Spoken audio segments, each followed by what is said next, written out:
Hola amigos de Semillas, muy buenos días y ya estamos listos en un jueves más, 8 en punto de la mañana, siguiendo este estudio bíblico que estamos llevando juntos. Nos alegra mucho saber que muchos amigos, amigas han abierto estudio en su casa, han juntado amigos para llevar este manual juntos y aprender juntos. Y hoy estamos desde hace 2 semanas entramos en la cuarta parte de este estudio que habla sobre los juicios que hizo Dios después de la caída, ¿no? Que los juicios que conlleva la caída de Adán, la desobediencia en Edén. Y hoy veremos que en la caída de Adán el hombre quedó expuesto a la miseria. Y esto suena muy fuerte, pero es una realidad. Recuerden que estamos llevando este estudio que se llama Discerniendo el problema del hombre. Y hemos ido comprendiendo semana a semana. Muchas veces creo que hemos malentendido cuál es nuestro problema. A veces pensamos que nuestro problema es que elegí mal al casarme, o que no me he casado, o que mis hijos salieron rebeldes, o que no tengo hijos, o que este trabajo, elegí mal mi carrera, o que no tengo trabajo. En fin, muchas veces entendemos o pensamos o discernimos que el problema, la raíz de nuestro problema tiene que ver con estas circunstancias. Pero Dios nos ha ido enseñando semana a semana que mucho más allá de eso hay una raíz verdadera. Y en eso hemos estado caminando y aprendiendo. Y yo hoy quiero empezar planteando las siguientes preguntas. ¿Por qué cuando Dios creó todo y dijo que era bueno y bueno en gran manera? En el principio, en Génesis, vemos cómo Él establece, en el capítulo 1 y 2, Él establece el matrimonio dentro de los planes de lo que era bueno y bueno en gran manera, estableció el trabajo, estableció un mundo hermoso, armonioso, fructífero. Y ahora, ¿qué es lo que pasó? ¿Qué es lo que pasó? Porque ese Edén, ¿no? Ese lugar de descanso, de placer, ¿no? Habíamos visto que Edén quiere decir placer, se perdió y vemos que este mundo ya no es armonioso. Realmente vemos a un planeta convulsionado, vemos que el trabajo que vemos en el principio que era algo como que se podía llevar con cierta alegría o facilidad, pues ahora se ha vuelto algo pesado, gravoso, difícil. El matrimonio establecido por Dios, pues bueno, es de las cosas más deseadas y a la vez más complicadas que enfrentamos los seres humanos que queremos formar familias. Entonces, ¿de dónde viene esto? ¿Por qué todo esto? ¿Cuál es la respuesta? Y sobre todo, ¿qué hacer? ¿Cómo enfrentar esta realidad, ¿no? De un mundo que, como dice la Biblia, sufre, está en trabajo de parto y vemos grandes calamidades. ¿Cómo enfrentar el deseo de querer casarnos, tener una familia armoniosa, pero estarnos topando con muchas dificultades? ¿Cómo enfrentar la crianza de nuestros hijos? ¿Cómo enfrentar la muerte que vino después? De la desobediencia de Adán, tanto la muerte espiritual como la muerte física. Y bueno, pues de eso se trata hoy, ¿no? Que el hombre está expuesto a miseria y cuál es la respuesta o cómo enfrentar esta realidad. Y pues gracias amigas, gracias Verónica, Lula, Edith, gracias a todos los que se están conectando con nosotros esta mañana. Y pues oremos para que el Señor nos enseñe y nos instruya. Señor, damos en verdad gracias porque tenemos tu palabra, tenemos tu espíritu y tenemos libertad, Señor, para aprender juntos y juntas, Señor. Bendice este tiempo, añade tu bendición a todo lo que estaremos aprendiendo, a la lectura de tu palabra. Trae revelación, trae entendimiento, trae convicción, Señor. Y sobre todo, pues inclina nuestro corazón a entender entender nuestra condición, pero cuál es el camino y la solución. Gracias, Señor, porque en ti hay esperanza viva. En el nombre de Jesús. Amén. Y pues listos. Entonces hoy hablaremos, el tema será sobre el juicio que Dios dio sobre el pecado y la miseria que la caída ha traído sobre la humanidad, ¿no? Después de la caída y los juicios que Dios pronunció, pues deja al hombre, a la humanidad en un estado de miseria. Y suena muy fuerte que miseria, pero ¿qué tal si entendemos primero qué es miseria? Pues bueno, ya saben, nos dimos a la tarea de buscar qué quiere decir, qué significa. Y miseria es un estado de sufrimiento y necesidad y pobreza.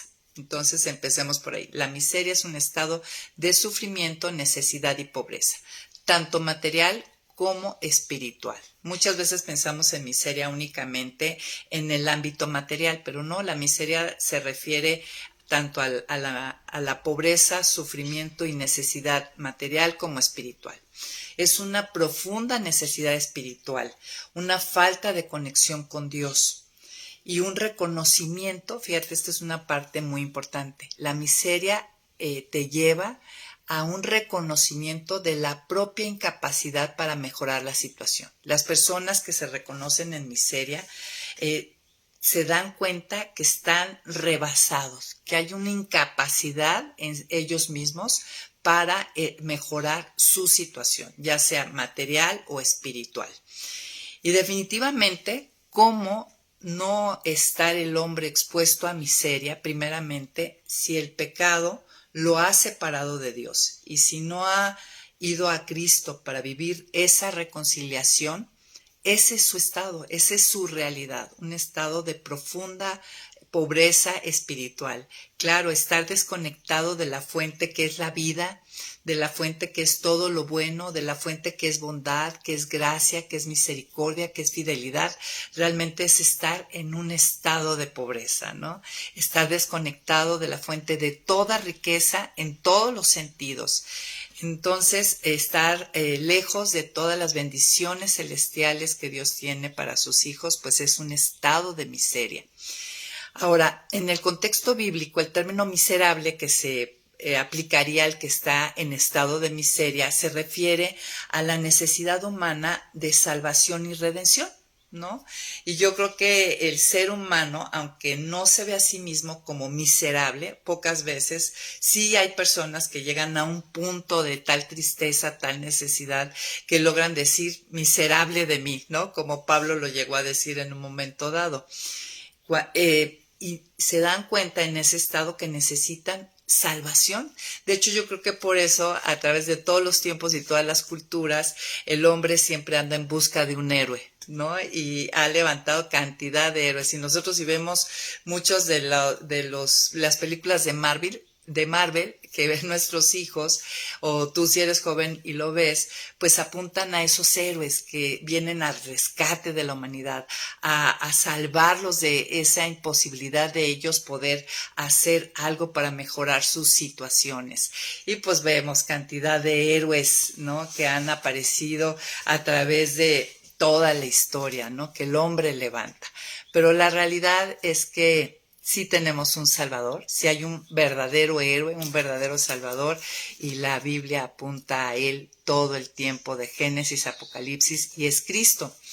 Y entonces este estado, si yo logro verme y entenderme que el hombre está expuesto a miseria y por lo tanto que es miserable, pues describe una condición humana pues compleja, donde ser miserable implica una profunda necesidad de la gracia divina, de ese favor, de ese poder que obra en favor de nosotros, aún sin necesidad o requisito de ganárnoslo, porque la misma situación de miseria nos impide poder ganarnos ese favor del Creador, ¿no? Por eso es gracia, lo da sin necesidad de ganarlo.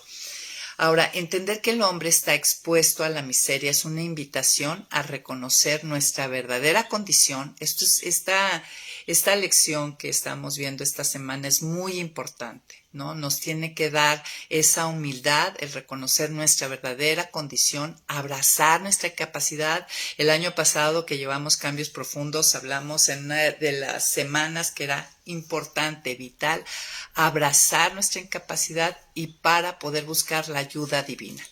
Porque aún, como vamos a ver hoy en esta clase, el que ha sido reconciliado con Dios, redimido con Dios, no escapa de cierto grado de miseria, ¿no? O de la miseria total con respecto a los juicios que Dios trajo, que ahorita vamos a ver, a este mundo por la caída, por su propia carne y por el enemigo, ¿no? Que es el que inspira la filosofía de este mundo y que inclina nuestros corazones al lado contrario de los caminos de Dios. Pero el creyente en Jesucristo, el reconciliado con Dios, tiene una esperanza viva, un poder real y un medio, una gracia para enfrentar y superar este grado de miseria. Sin duda, nosotros podemos observar que nuestro mundo está fracturado, ¿no? Este planeta nos muestra cantidad de desastres naturales y este mundo está fracturado tanto por los desastres naturales como por los causados por el hombre. Hay desastres causados por el hombre, ¿no? Toda la creación, dice en Romanos 8, que gime con dolores de parto. Y me gustaría, pues, que fuéramos primeramente, para ver nuestro estado de miseria, no solamente del hombre, sino aún del planeta, a esta porción de Romanos 8, vamos del versículo 18 al 23. Si estás tú conmigo y tienes por ahí tu Biblia, pues vamos juntos leyendo. Dice, pues no tengo dudas de que las aflicciones del tiempo presente en nada se comparan con la gloria venidera que habrá de revelarse en nosotros. O sea, Pablo está contundentemente hablando de que es una realidad las aflicciones del tiempo presente que todos vivimos y la esperanza que tenemos en lo que tiene preparado Dios para nosotros del otro lado de este tiempo, ¿no? Porque la creación aguarda con gran impaciencia la manifestación de los hijos de Dios, porque la creación fue sujetada a vanidad, no por su propia voluntad, sino porque así lo dispuso Dios, pero todavía tiene esperanza. Pues también la creación misma será liberada de la esclavitud de la corrupción, para así alcanzar la libertad gloriosa de los hijos de Dios. Y nosotros sabemos que la Biblia habla que habrá en la segunda venida y en lo que tiene Dios preparado en adelante, cielos nuevos y tierra nueva, todo será restaurado y regenerado.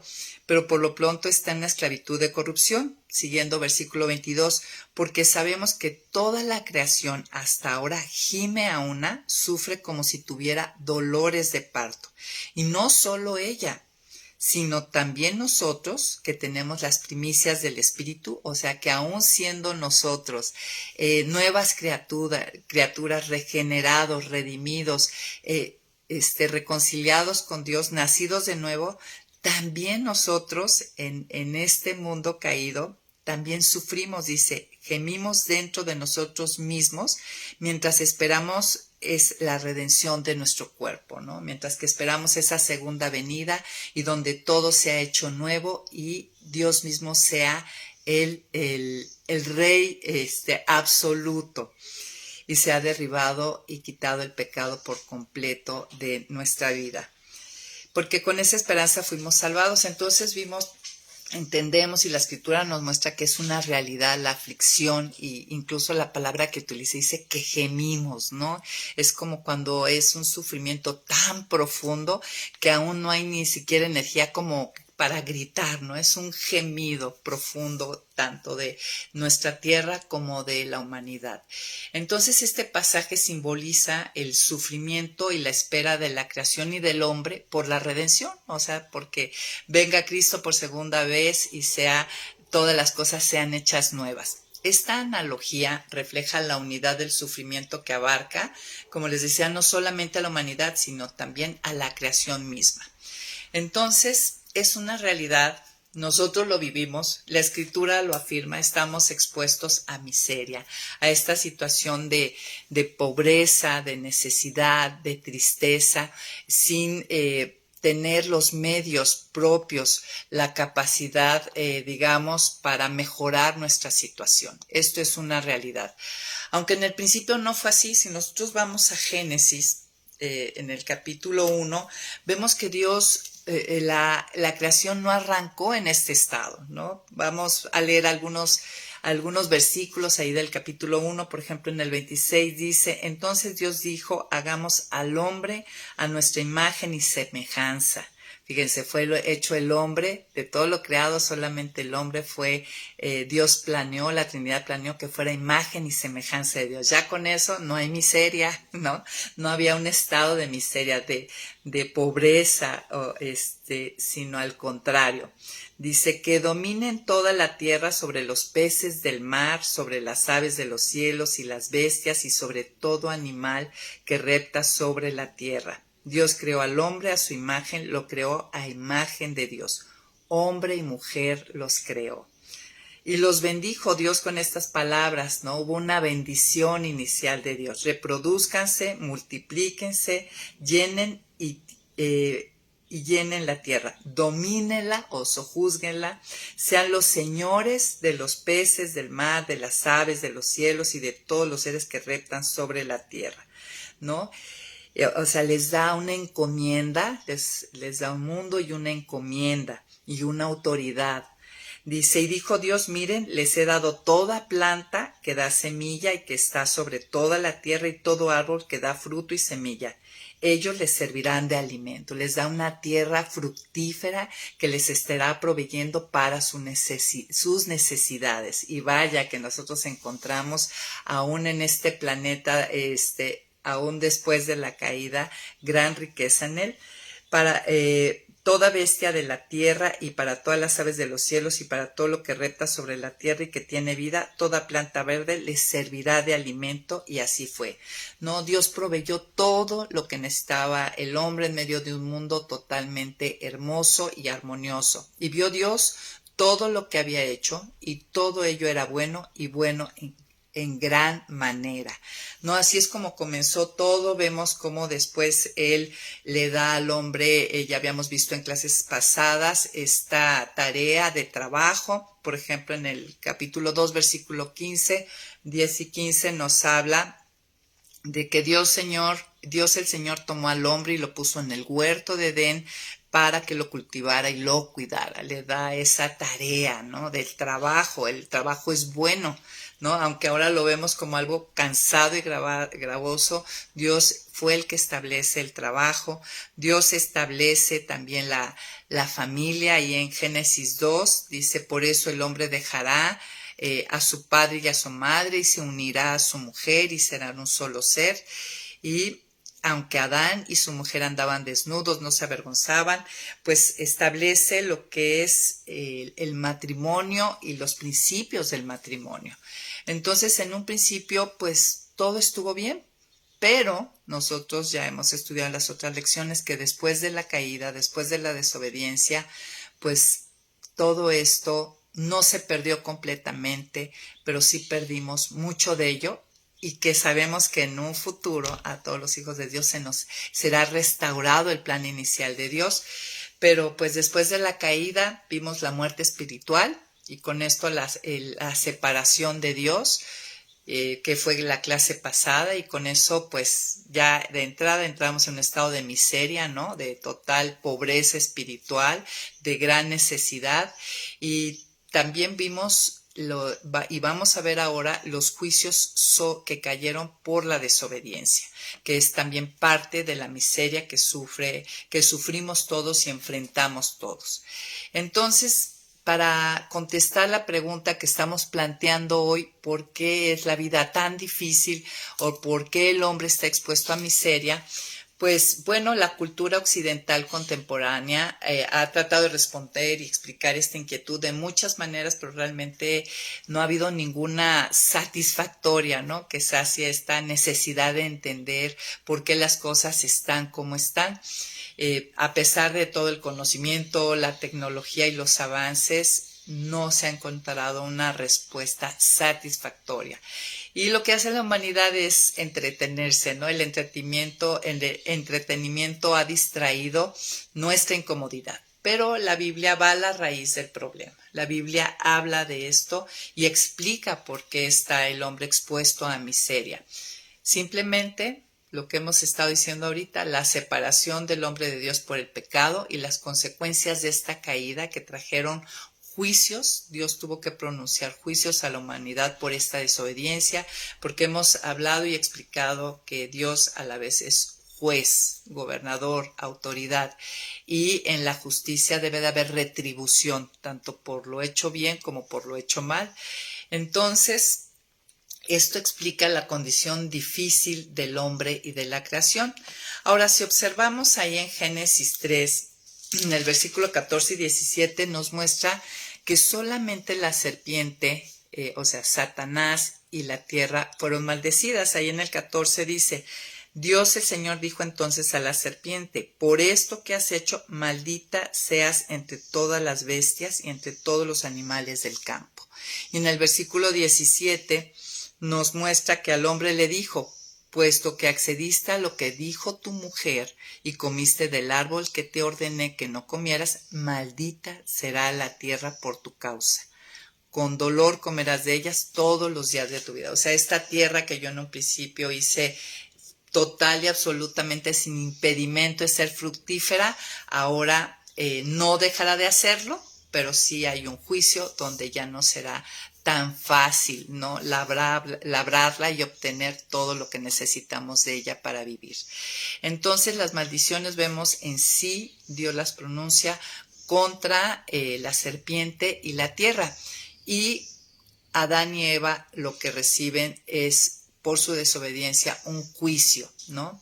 Ahora, cabe aclarar que la maldición es considerada una sanción divina que puede manifestarse de diferentes maneras, ¿no? Y a través de la Biblia vemos que cuando habla de maldición, efectivamente se va manifestando de estos juicios de diferentes maneras.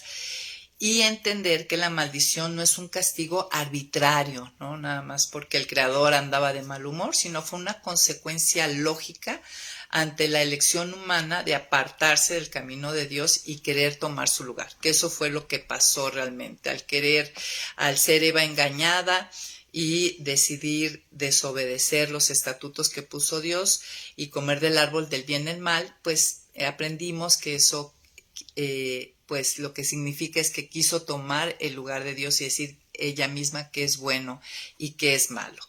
Entonces, si vamos al centro del asunto de por qué el hombre está expuesto a la miseria, aparte de el primer juicio, que es la separación de Dios, la muerte espiritual, lo vamos a encontrar en Génesis del capítulo 3 del 16 al 19.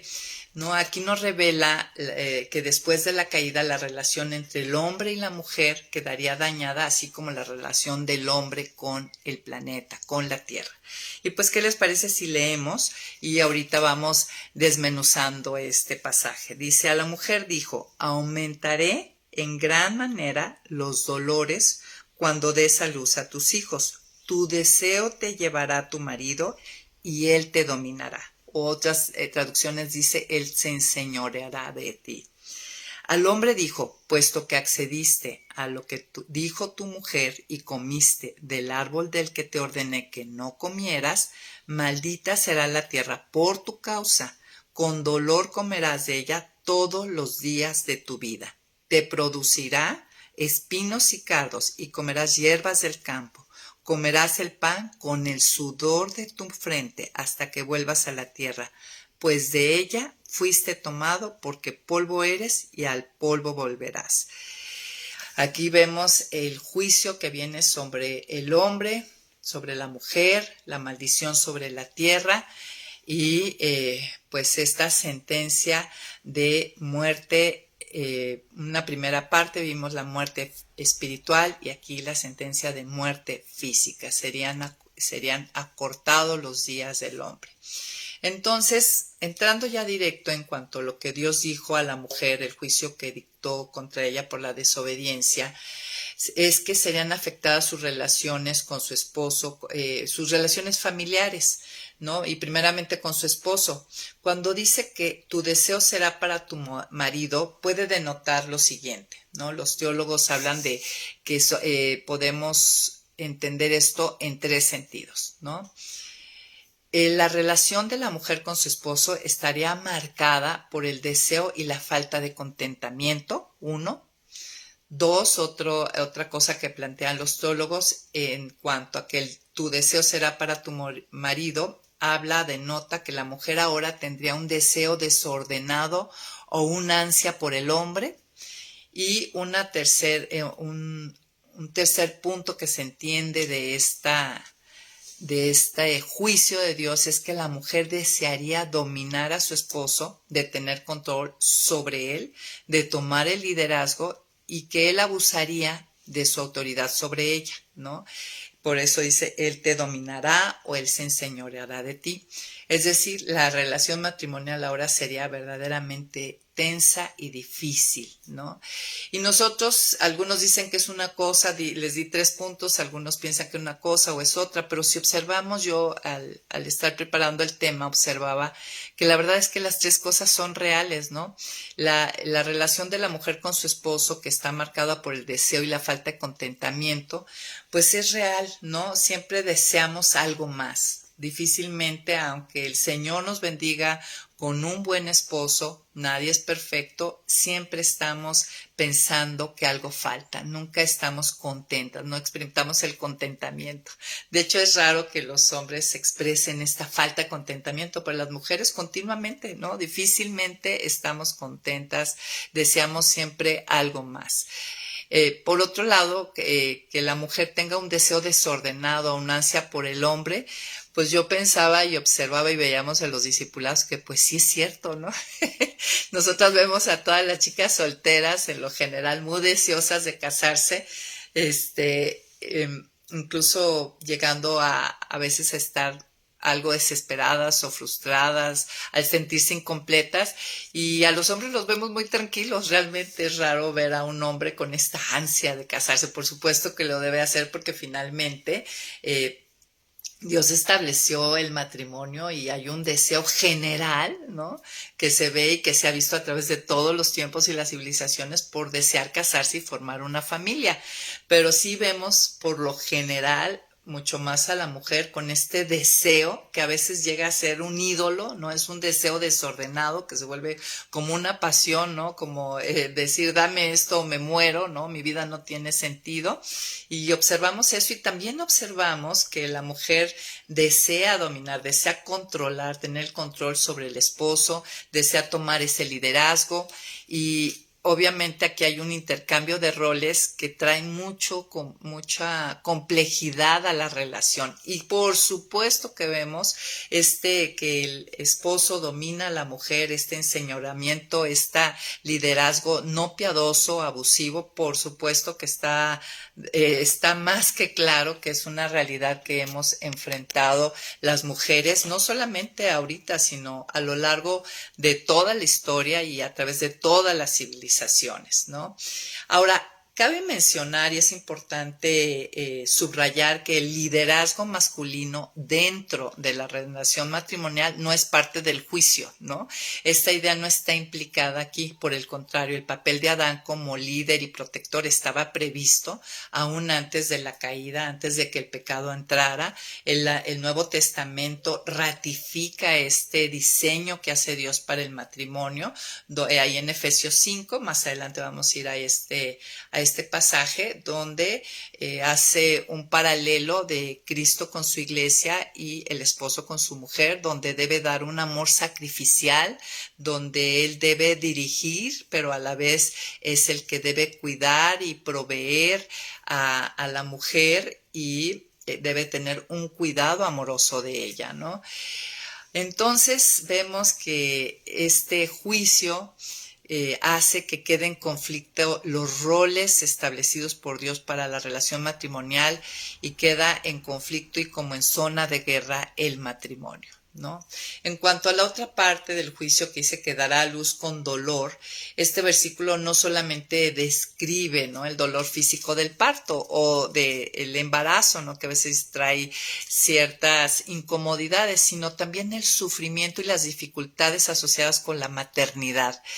La verdad es que si lo pensamos, y todas las que somos madres lo sabemos, criar hijos no es fácil, ¿no? Y no debería, y si lo pensamos, no debería de ser difícil o complicado o tan sufrido, pero todas las que somos madres sabemos que en verdad es a veces muy difícil, ¿no?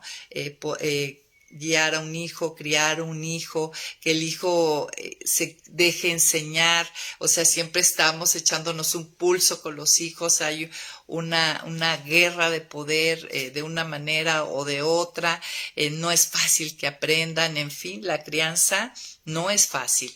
Así que las relaciones familiares podemos ver a través de este primer juicio, pues no se dan fáciles y a veces nos llevan a sentirnos miserables y creo que todas hemos experimentado en un momento dado esto, ¿no? Hemos experimentado esta gran tristeza, sentirnos en gran necesidad y observar que es en estado de sufrimiento y reconociendo pues nuestra propia incapacidad para mejorar las situaciones, ¿no? Hay veces que vemos que estamos rebasadas, que no hay manera, no tenemos las herramientas o lo necesario para poder mejorar nuestros matrimonios ante ciertas crisis o circunstancias o también ante la crianza de nuestros hijos. Y esto es exactamente lo que describe estado de miseria, ¿no? Y pues este estado de miseria implica una profunda necesidad de la gracia divina, ¿sí? O sea, el comprender esto, el observar este punto, tiene que llevarnos a comprender que alejados de él nada podemos hacer y si queremos buenos matrimonios y formar buenos hijos, necesitamos el auxilio divino.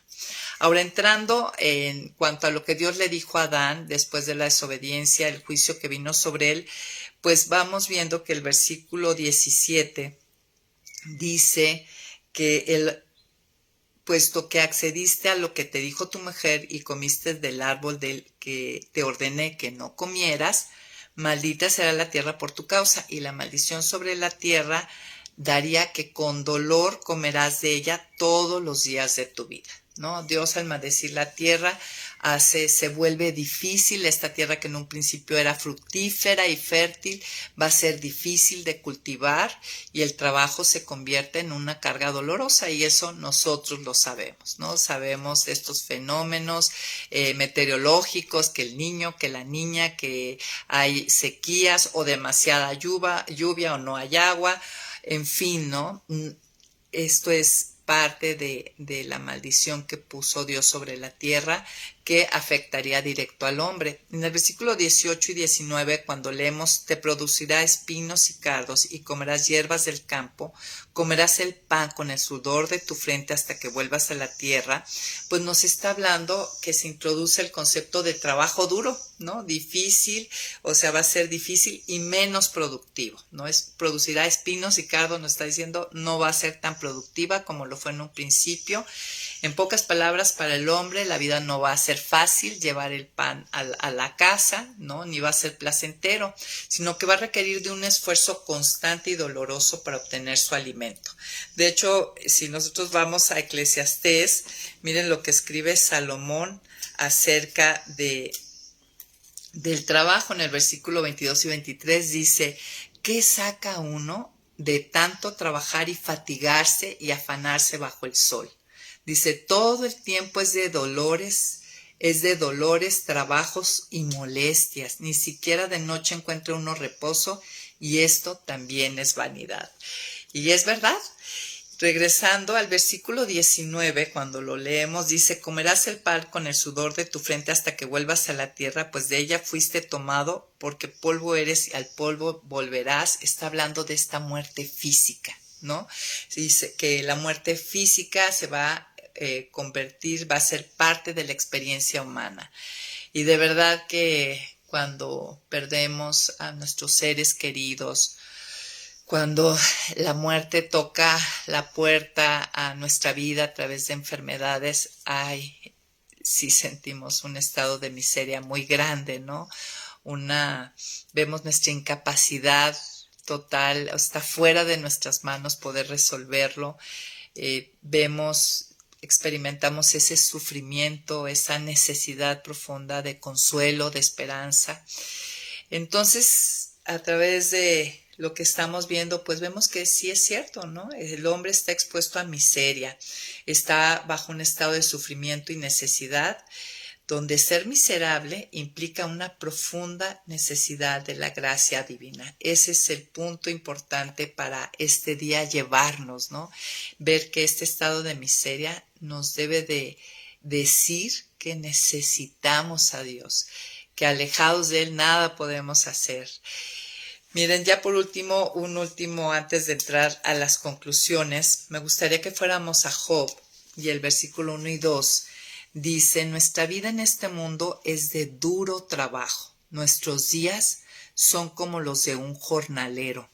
Somos como los esclavos. Solo queremos descansar. Parecemos asalariados. Solo queremos que nos paguen. En otras versiones dice que este jornalero solamente está en la espera de su salario y de ir a la sombra. En sí, el capítulo 7 de Job es un retrato poderoso del sufrimiento humano. Si te das tiempo y después vas y lees todo el capítulo 7, pues es un retrato poderoso del sufrimiento humano, de la lucha por la fe y la búsqueda de un sentido en medio del dolor. Y pues nos lleva a ver que realmente la vida del hombre en la tierra es una verdadera batalla. Job compara la vida con el trabajo de un jornalero y enfatiza la fatiga, ¿no? Dice que el hombre es como un esclavo que trabaja bajo el sol. Sabemos que los jornaleros son los que trabajan la tierra, los que lo cultivan, los que lo cosechan, y sabemos que es de los trabajos más pesados, más gravosos, y vemos esas imágenes de los campesinos en el campo trabajando sin seguridad social. Son trabajos generalmente informales, muy mal pagados. He estado investigando y actualmente a un jornalero por 8 horas de estar bajo el sol, ahí inclinado, cultivando o cosechando, le pagan 281 pesos aquí en México por 8 horas de trabajo. Tremendo, ¿no? Entonces aquí Job hace esta analogía, que el hombre es como ese jornalero mal pagado que está esperando nada más que se acabe la jornada para ir a la sombra y descansar de ese sol y ese agotamiento, y esperando su salario, ¿no? Esperando esa retribución, y viendo y experimentando que siempre es una retribución pobre, ¿no? Realmente muy pobre.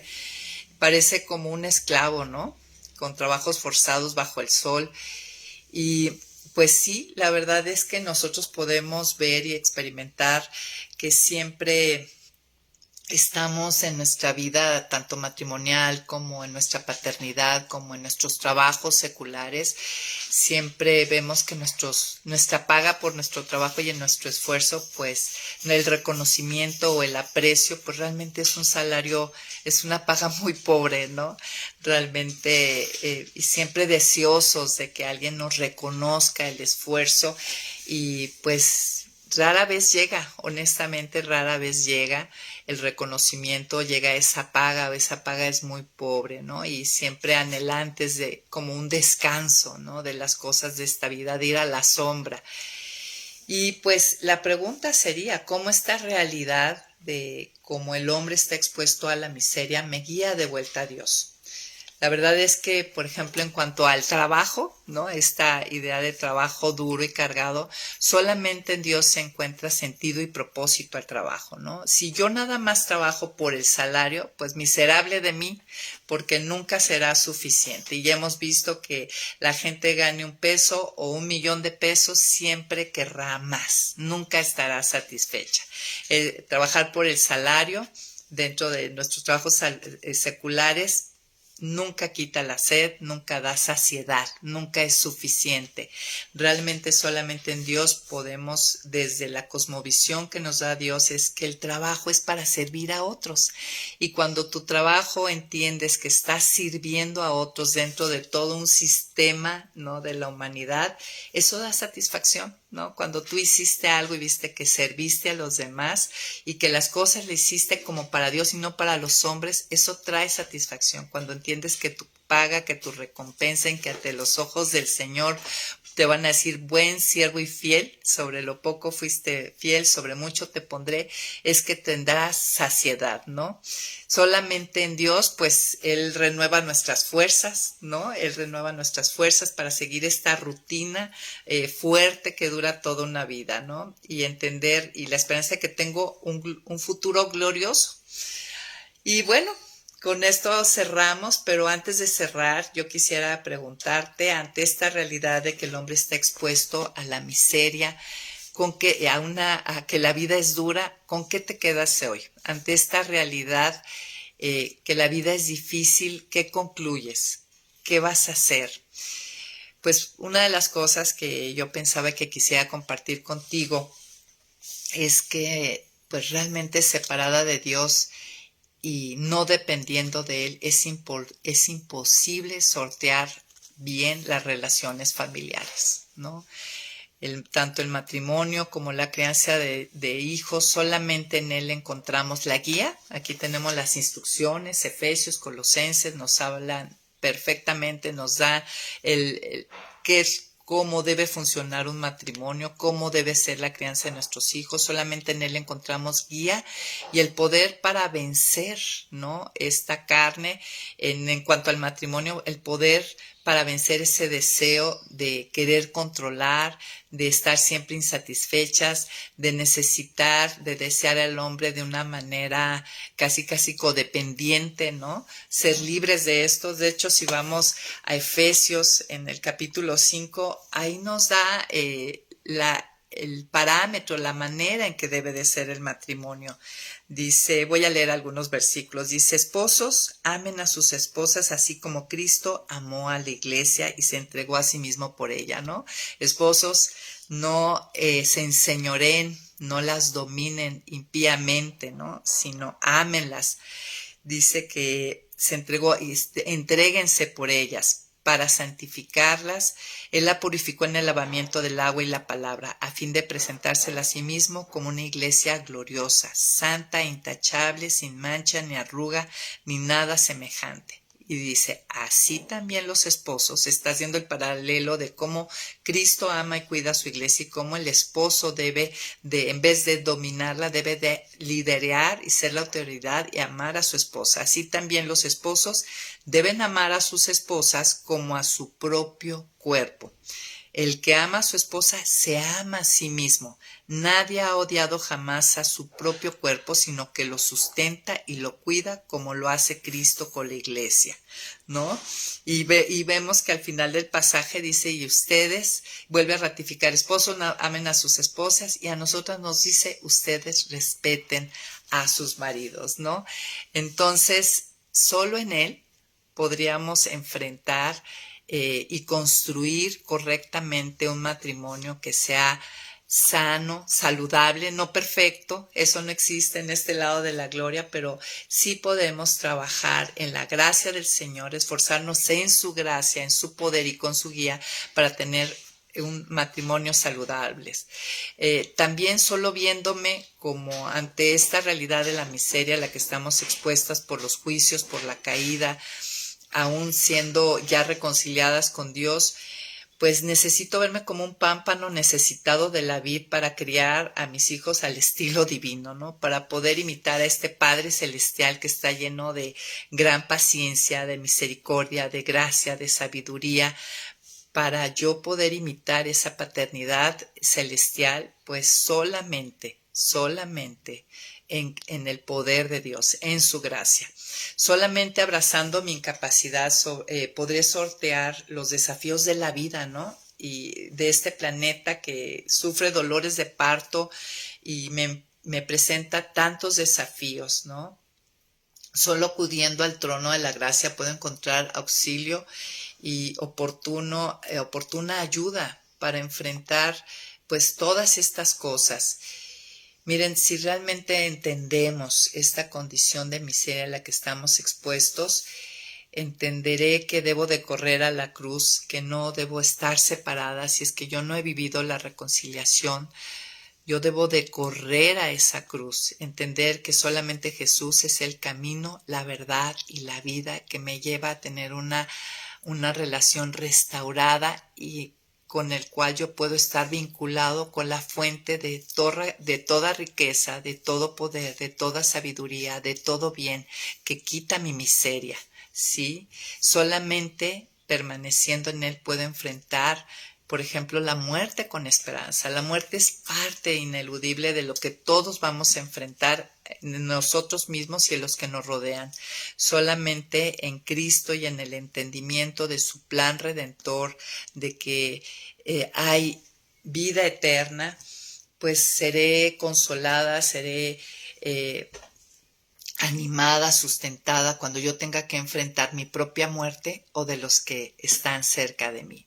Pues estas son algunas de las conclusiones, ¿no? ¿Y tú qué concluyes? ¿Con qué te quedas al ver estar a la luz de entender que estamos en una gran necesidad, ¿no? Y que podemos estar unidas a la fuente de toda riqueza y poder. Y bueno, pues te invito a que te conectes al Zoom para que compartamos, ¿no? Que nos dejó hoy Dios en su palabra este día en nuestro corazón. Gracias, Rigoberta, Ana María, Gloria, Ana Luisa por estar con nosotros.